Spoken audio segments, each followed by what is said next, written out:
Imagine standing on the shores of the Gulf of Mexico, where ancient Native American tribes thrived for centuries in harmony with nature's bounty. The Gulf's vast waters provided sustenance and shaped the lives of these communities in profound ways. Among them were the Calusa and Chitimacha tribes, who developed ingenious fishing techniques that sustained their villages and reflected their deep spiritual connection to the land and sea. The Calusa people, known as the Shell People, dominated South Florida for centuries. Their society was built not on agriculture, but on the abundant resources of the Gulf. They engineered massive watercourts, elaborate fish pens constructed from oyster shells and sediment that walled off sections of estuaries. These structures were marvels of ingenuity, designed to trap schools of mullet, pinfish, and herring during seasonal runs.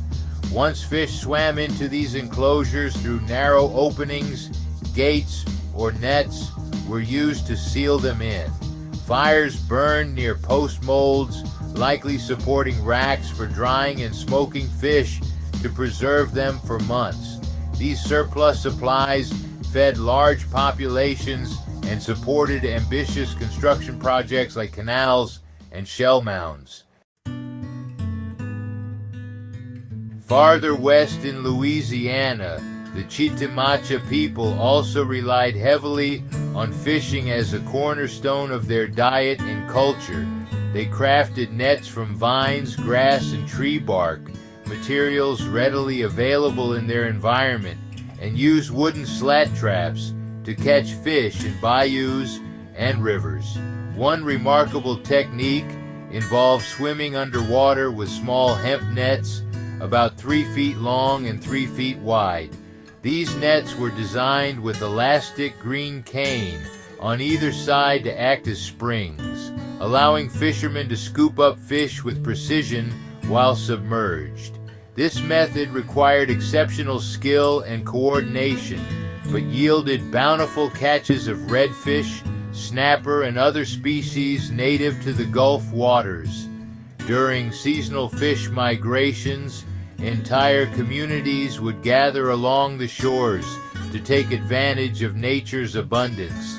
The tribes set up temporary camps where men fished while women processed the catch. Smoking was a favored preservation method. Fish were dried over low fires for days until they became lightweight and durable enough for storage or transport. Some tribes even ground dried fish into powder mixed with berries or maize to create nutrient-rich meals that could last through harsh winters or long journeys. Fishing was more than sustenance. It was deeply spiritual. The Calusa believed that their ability to harvest from the sea was a gift from their gods, and they performed rituals to honor these gifts before every major fishing expedition. Similarly, the Chitimacha incorporated prayers and ceremonies into their fishing practices, expressing gratitude for nature's balance and abundance. Beyond nets and watercourts, other innovative techniques emerged across the Gulf region. The Natchez people used bark nets to catch small schooling fish during river runs, while some tribes employed drag methods by bundling vines into makeshift seines pulled through shallow pools by oxen or horses. In deeper waters, they stirred sediment at the bottom to muddy it intentionally, a technique that disoriented fish and brought them gasping to the surface. The Gulf's waters provided not only food, but also materials for crafting tools essential to daily life. Tribes fashioned harpoons tipped with garfish scales or bone points for spearing larger species like sturgeon or alligator gaur. Dugout canoes carved from cypress trees allowed fishermen to navigate coastal estuaries with ease, while transporting their catch back to shore. The ingenuity of these ancient practices highlights an intimate understanding of marine ecosystems long before modern science existed.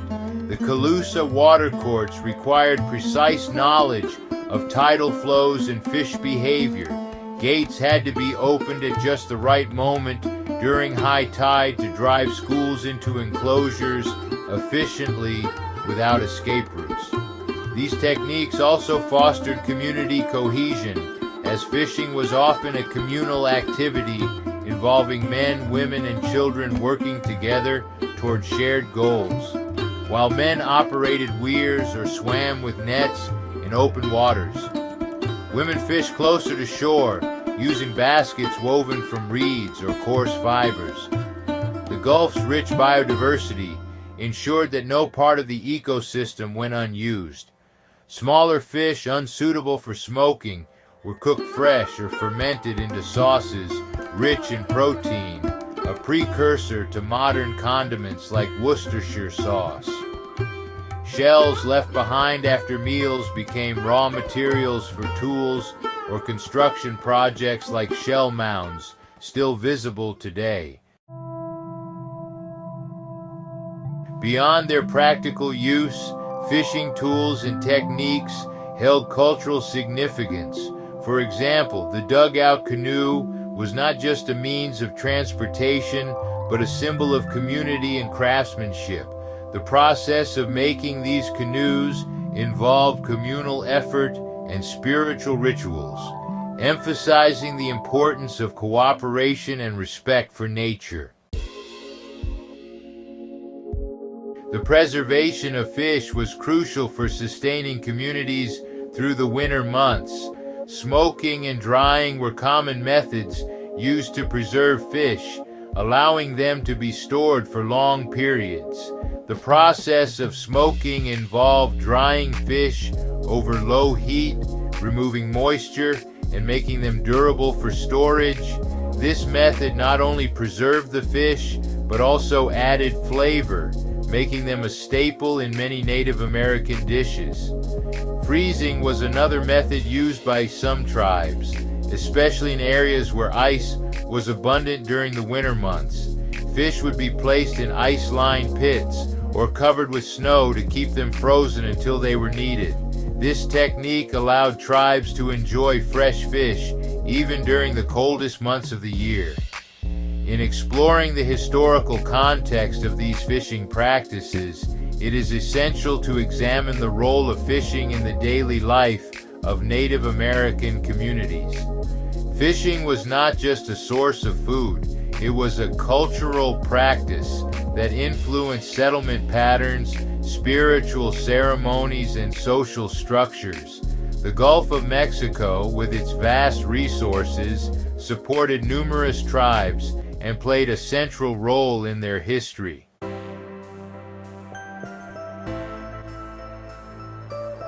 The legacy left by these ancient fishermen is profound. Many techniques they pioneered have influenced modern methods still used along coastal regions worldwide. Hook nets reminiscent of those crafted by the Chitimacha remain popular among contemporary Gulf Coast fishermen due to their efficiency in capturing large hauls without damaging delicate ecosystems.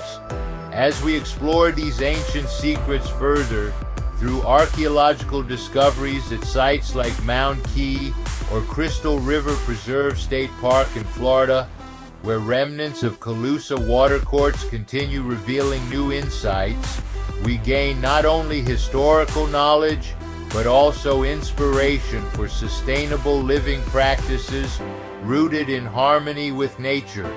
The Calusa watercourts, for instance, were not just fishing structures, but also symbols of their advanced engineering skills.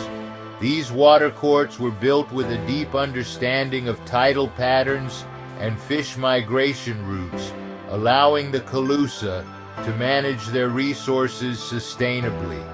The presence of fish bones and scales at these sites indicates that mullet, pinfish, and herring were among the common catches, which were then preserved through smoking or drying to sustain their communities during lean months. In addition to these watercourts, the Calusa also used weirs to trap fish. Weirs were constructed by placing stakes in the water and securing netting between them. As the tide receded, fish would be trapped in these enclosures, making it easy for fishermen to collect them. This method not only provided food, but also reinforced the tribe's commitment to sustainable practices, ensuring that their fishing methods did not deplete the fish populations. The Chitimacha tribe, located in Louisiana, relied heavily on fishing as a source of food. Their favorite technique involved swimming underwater with small hemp nets, which required great skill and allowed them to catch fish without disturbing the water. This method was not only effective, but also reflected their deep respect for nature and its creatures.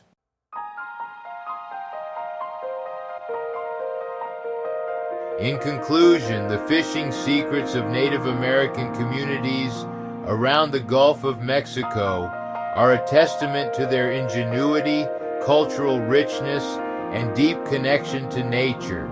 As we explore and learn from these traditions, we are reminded of the importance of preserving our cultural heritage and respecting the land and its bounty.